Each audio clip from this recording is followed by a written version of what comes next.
اور بات کیسے کر رہا تھا، میرے بچے، جیسے میں ان کی کچھ لگتی نہیں، اور غصہ کس قدر ہے اس آدمی میں۔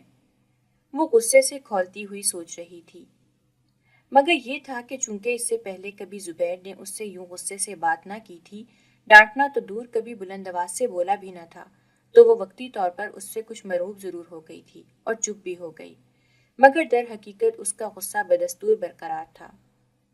کتنے دن گزر گئے تھے، رمضان المبارک شروع ہو گیا تھا، مگر زبیر نے اس سے پہلے کی طرح بات نہ کی تھی۔ بس ضرورت کی بات کرتا یا جو کچھ وہ پوچھتی اس کا جواب دے دیتا، بچوں کو ہوم ورک بھی کروا دیتا۔ رمضان المبارک میں اس کے آفس کے اوقات ہمیشہ بدل جاتے تھے، مگر اس بار وہ آفس سے مقررہ وقت سے بھی 2-3 گھنٹے لیٹ گھر آتا۔ آتے ہی بچوں کو لے کر بیٹھ جاتا، پھر تلاوت شروع کر دیتا۔ آرام کے لیے تو اسے وقت ہی بہت کم مل رہا تھا۔ اس کی بے رخی نے نبیلہ کو بہت زود رنج کر دیا تھا۔ ویسے بھی اسے اپنی زیادتی کا تھوڑا بہت احساس ہو گیا تھا، مگر زبیر سے بات کرنے کا موقع ہی نہیں مل رہا تھا۔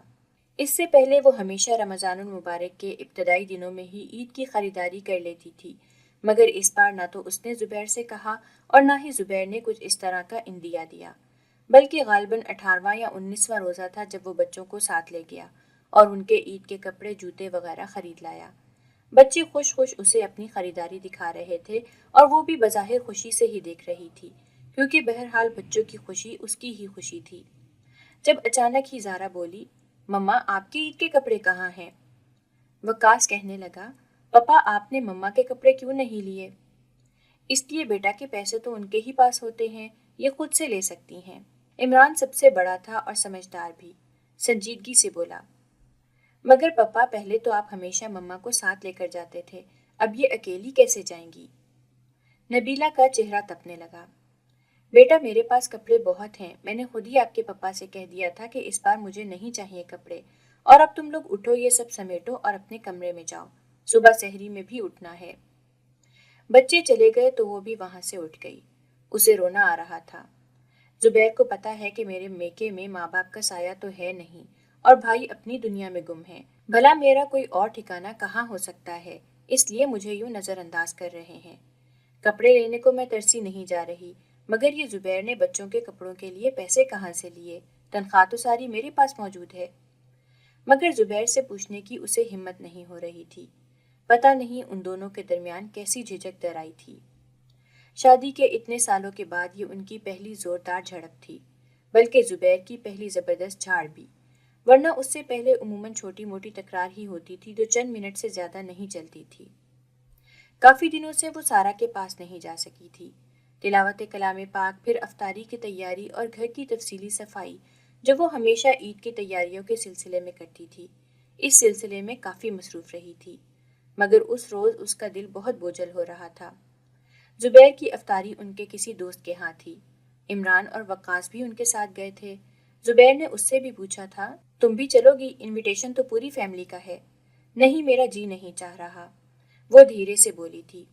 زارا کو بھی عین وقت پر زبیر نے تیار کر لیا تھا، حالانکہ اس سے پہلے نبیلہ نے کہا بھی تھا کہ زارا میرے ساتھ گھر میں ہی رہے گی۔ سب کے جانے کے بعد وہ چکراتی پھر رہی تھی، ایک اپنی ذات کے لیے کیا اہتمام کرنا تھا۔ عصر کی نماز پڑھ کر وہ سارا کے پاس چلی گئی۔ سارا اسے کچھ پریشان اور چپ چپ لگی تھی، اس کی حسین آنکھوں میں نمی صاف نظر آ رہی تھی، گالوں کے گلاب مرجھائے ہوئے تھے۔ اب اتنے عرصے میں اس کی سارا سے کافی بے تکلفی ہو چکی تھی، سو پوچھ ہی لیا، کیا ہوا سارا، طبیعت تو ٹھیک ہے؟ وہ عجیب سی ہنسی ہنستی، طبیعت کو کیا ہونا ہے، بس مقدر خراب ہے، اور اس کے ساتھ ہی نمدار پلکوں کے کناروں پر موتی سج گئے۔ ہائے مقدر، کیا ہوا تمہارے مقدر کو؟ اتنا اچھا شوہر، بچے، اور سب سے بڑھ کر کہ یہ دولت کی ریل پیل، یہ کون سی خرابی ہے مقدر کی؟ نبیلہ حیران ہی تو رہ گئی تھی۔ سارا نے ہتھیلی کی پشت سے گالوں پر بہتے آنسو صاف کیے اور کہنے لگی، نبیلہ تم جب بھی اپنی چھوٹی چھوٹی مشکلات پر گھبراتی تھی تو میں ہمیشہ تم سے یہی کہتی تھی نا کہ تم تو بہت خوش نصیب ہو، ایک پرسکون گھر کی مالکن ہو، اپنے شوہر کی بلا شرکت غیر شریکہ حیات ہو۔ میں نہیں چاہتی کہ اپنے گھریلو معاملات کو یوں موضوع بناؤں، مگر میں نے محسوس کیا ہے کہ آج کل کی بڑھتی ہوئی مہنگائی اور تمہاری خواہشات کی تکمیل نہ ہو سکنے کے سبب تم اپنے شوہر اور گھر سے دور ہوتی جا رہی ہو، حتیٰ کہ بچوں تک سے بے توجہی برت رہی ہو۔ دیکھو پلیز، میری باتوں کا برا نہ ماننا، یہ سب میں نے تمہاری ہی باتوں سے اندازہ لگایا ہے۔ تم مجھے دوست کہتی ہو نا، تو اسی دوستی کی وجہ سے نصیحت کر رہی ہوں کہ اپنے شوہر کی قدر کرو، اور آج میں تمہیں اپنی کہانی بھی سناتی ہوں۔ میں اپنے والدین کی اکلوتی بیٹی ہوں، اس لیے ان کی جائیداد کی واحد وارث بھی ہوں۔ کچھ اس وجہ سے اور کچھ ابو کی فطری محبت کے باعث جو انہیں مجھ سے تھی، میرا رشتہ وقار سے طے ہوا تھا۔ وقار کہیں اور شادی کا خواہش مند تھا، پھر اس کی مجھ سے شادی ہو گئی اور وہ اپنی نئی زندگی میں مگن ہو گئے، تو وقار نے اپنی دلچسپی کا مرکز مجھے نہیں بنایا۔ اپنے ڈیڈی اور چچا کے خوف سے اس نے دوسری شادی نہیں کی، کیونکہ اس کی پرورش کو دیکھتے ہوئے تایا نے یہ وصیت کر دی تھی کہ وقار اگر دوسری شادی کر لے گا تو اس کا ان کی جائیداد اور کاروبار پر کوئی حق نہیں ہوگا۔ اگرچہ میں نے وصیت پر بہت احتجاج کیا تھا کہ یہ خلاف شرع بھی ہے، اور پھر یہ بھی کہ لالچ یا خوف کے باعث وقار پر میں مسلط نہیں رہنا چاہتی تھی، مگر ان بچوں کی خاطر میں سمجھوتا کرنے پر مجبور ہوں۔ یہاں بھی وقار کسی ماڈل گرل کے چکر میں ہے، اسے فلیٹ بھی لے کر دیا ہوا ہے۔ مجھے کچھ شک تو تھا۔ تایا ابو پرسوں کسی کام کے سلسلے میں اچانک کراچی آ گئے تو وقار کے مینیجر نے، جو تایا ابو کا پرانا ملازم ہے، انہیں وقار کے اس چکر کے بارے میں بتا دیا۔ میں تو اگر کچھ کہوں تو بچوں کا بھی لحاظ نہیں کرتا اور شروع کر دیتا ہے، مگر تایا ابو نے جب ثبوت سے بات کی تو خاموش ہو گیا۔ انہوں نے بہت شرم دلائی کہ تمہیں نہ تو بیوی بچوں کا لحاظ ہے اور نہ خاندانی آبرو کا۔ تمہاری بیٹی 10-12 سال کی ہو چکی ہے، تمہارے کرتوتوں کا اس پر کیا اثر پڑے گا؟ اور پھر اس بابرکت مہینے کی حرمت کا بھی تمہیں کچھ پاس نہیں۔ انہوں نے اسے بہت ڈانٹا اور پھر اس سے کہا کہ سارا سے معافی مانگو۔ معافی تو اس نے مانگ لی ہے نبیلہ، مگر پتہ نہیں کیوں میرا دل مطمئن نہیں۔ بظاہر اتنا سلجھا ہوا اور اچھا نظر آتا ہے، در حقیقت کیا ہے؟ یہ شخص جو ہے یہ صرف میں جانتی ہوں۔ اب تایا ابو نے کہہ دیا ہے کہ ہم سب ان کے پاس لاہور میں ہی رہیں گے، یہاں کا آفس مینیجر کے سپرد رہے گا۔ ہم لوگ کچھ ہی دنوں میں چلے جائیں گے اور عید لاہور میں ہی کریں گے۔ مگر نبیلہ، میں سوچتی ہوں کہ تایا ابو کب تک وقار کی نگرانی کرتے رہیں گے؟ اور وہ پھوٹ پھوٹ کر رو دی۔ بیگم صاحبہ، بیگم صاحبہ، آپ کیوں رو رہی ہیں؟ اللہ خیر کرے گا۔ ملازمہ کی آواز پر دونوں نے سر اٹھایا اور آنسو صاف کرنے لگی۔